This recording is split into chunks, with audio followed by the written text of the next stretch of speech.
যোৰহাটৰ গড়আলিত ব্যৱসায়ীৰ প্ৰতিবাদ।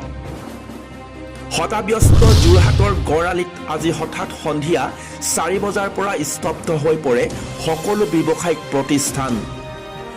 যোৰহাট নগৰৰ প্ৰাণকেন্দ্ৰস্বৰূপ গড়আলিত দীৰ্ঘদিন ধৰি চলি অহা যান-জঁটৰ সমস্যাসমূহ নিৰূপণৰ বাবে প্ৰশাসনে সন্ধ্যা 5 বজাৰ পৰা এই পথছোৱা ওৱান ৱে কৰাৰ পৰিপ্ৰেক্ষিতত গড়আলিৰ সমূহ ব্যৱসায়ী প্ৰতিষ্ঠানে ক্ৰেতাৰ অভাৱত পানীত হান ওচৰাৰ এক অৱস্থা হোৱা বুলি ক্ষোভ প্ৰকাশ কৰিছে।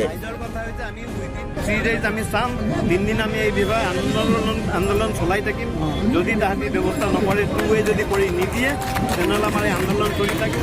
এই 3 দিনৰ পাছত আমি হয়তো আৰু এটা দৃঢ় পদক্ষেপ ল'ব লাগিব। সেইটো কি ল'ম ভৱিষ্যতত জনাম, আমাৰ মিটিং কৰি পেলাই।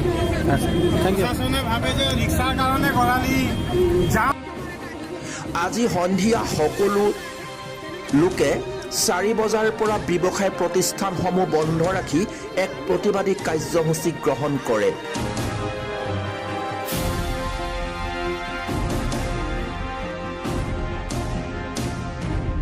নটালৈকে দোকান বন্ধ কৰিবলৈ আপোনালোক সকলোৱে এগ্ৰী আছেনে বাৰু?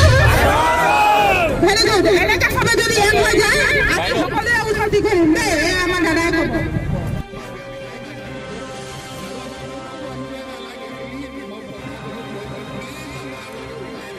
যোৰহাটৰ পৰা উৎপল নাৰায়ণ ভৰালীৰ ৰিপৰ্ট, হেল্ল' অসম।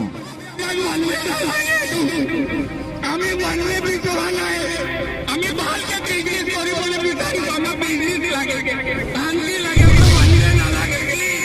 প্ৰশাসন কৰিছো চব ভাইসকলক পালন কৰা, আমাক নালাগে এইটো ওৱান ৱে আমাক নালাগে। প্লিজ আপোনালোকে উঠাই দিয়ক।